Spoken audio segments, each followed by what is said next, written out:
नमस्कार मित्रों, good morning all of you. आइए इस चैनल में आपको फिर से एक बार बहुत बहुत अभिनंदन है। आज का एक विषय है, टॉपिक, जो भगवान कण कण में नहीं है, भगवान सर्वव्यापी नहीं है। God is not omnipresent. जी हाँ, गॉड इज नॉट ओमनीप्रेजेंट। भगवान सर्वव्यापी नहीं है, भगवान एक व्यापी है।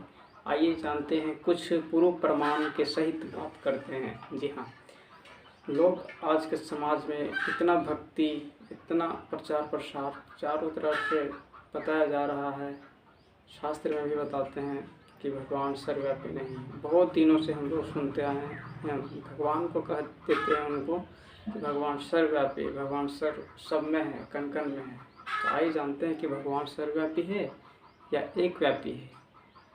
जी हाँ मित्रों, अगर भगवान सब में है, सर्वव्यापी है, तो मनुष्य का बुद्धि जो है सब में टिक जाएगा, है ना, सब में जाएगा। तो क्या नुकसान होगा कि मनुष्य का बुद्धि जो है सर्वव्यापी मतलब सब में व्याप्त होगा, तो बुद्धि का भटकाव सब में हो जाएगा।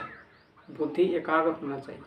यदि हम भगवान एक व्यापी कहते हैं तो बुद्धि का लगाव जो है, मनुष्य का जो बुद्धि भटक रहा है अभी, तो बुद्धि एकाग्र हो जाएगी। उसके बाद सबसे पहला प्रूफ देते हैं आपको प्रमाण कि श्रीमद् भागवत गीता में बताया गया है, 15वां अध्याय का 6ठा श्लोक। श्रीमद् भागवत गीता में आप जरूर देखें मित्रों, 15वां अध्याय का 6ठा श्लोक में बताया गया है कि ना तत्भासते सूर्यो ना शासंको ना पावका अत गत्वा ना निवर्तन्ते तद धाम परमम मम। मैं उस धाम का रहने वाला हूँ। एक बार फिर से, श्रीमद् भागवत गीता में 15वां अध्याय का 6ठा श्लोक में आप जाइए, उसमें ढूंढिए, उसमें बताया जाता है, बताते हैं श्रीमद् भागवत गीता भगवान के द्वारा वाणी चलाया गया है। उसमें बताते हैं भगवान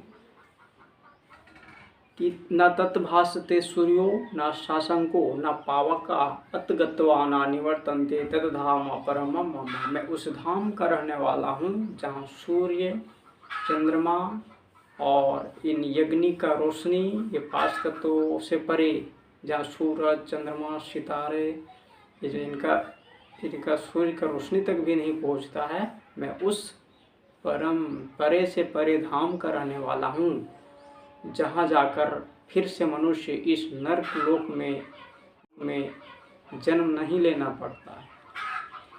वो बता रहे हैं परमात्मा कि भगवान जो है सर्वव्यापी नहीं है, उस गीता में ही आपको बता रहे हैं।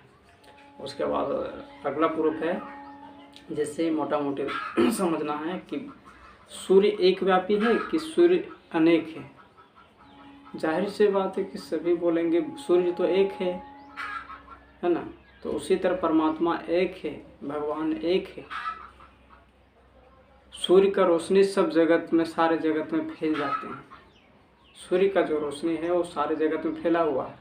तो लोग थोड़ी ना कहते हैं कि सूर्य सब में फैला हुआ, सब प्राणी मनुष्य मात्र में फैला हुआ है। नहीं, उनका रोशनी है, उनका प्रकाश जो है सब में फैला हुआ है। तो उसी तरह परमात्मा जो इस सृष्टि पर आते हैं तो उनका दिव्य ज्ञान और वो ऐसा चीज़ कर मनुष्य को पवित्र बना के जाते हैं, मनुष्य को चार्ज करके जाते हैं, मनुष्य को सर्वगुण संपन्न, 16 कला संपूर्ण अहिंसक मर्यादा पुरुषोत्तम का टाइटल देके जाते हैं।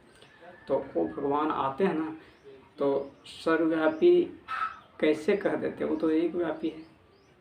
जैसे सूर्य का रोशनी सब में फैला हुआ है, लेकिन सूर्य तो सर्वव्यापी नहीं, सब में व्याप्त नहीं है। तो उसी तरह परमात्मा सृष्टि पर जब आएंगे तो उस सर्वव्यापी होके नहीं आते हैं।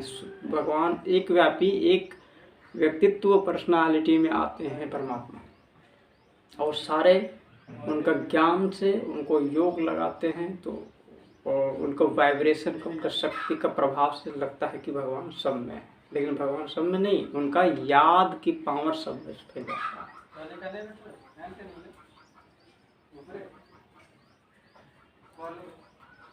उसके बाद आता है कि श्रीमद् भागवत गीता में बताया, 4था अध्याय 7वां श्लोक में बोला, यदा यदा ही धर्मस्य ग्लानिर्भवति भारत। यानी भगवान कब आता है, बोला कि जब अत्याचार पापाचार बढ़ जाता है तब आता है। तो आने का उसको टाइम और टेबल बताया गया है कि कब मैं आता हूँ। चौथा अध्याय का 7वां 8वां श्लोक में देखे गीता में। उसके बाद नाम है उनको खुदा। भगवान को क्या कहते हैं? खुदा। खुदा बुलाने पर नहीं आता है। लोग कहते हैं सब में है, तो सब में है तो बुलाने की क्या जरूरत है? तो उनका नाम पड़ा खुदा। खुदा खुद आता है, बुलाने पर नहीं आता है।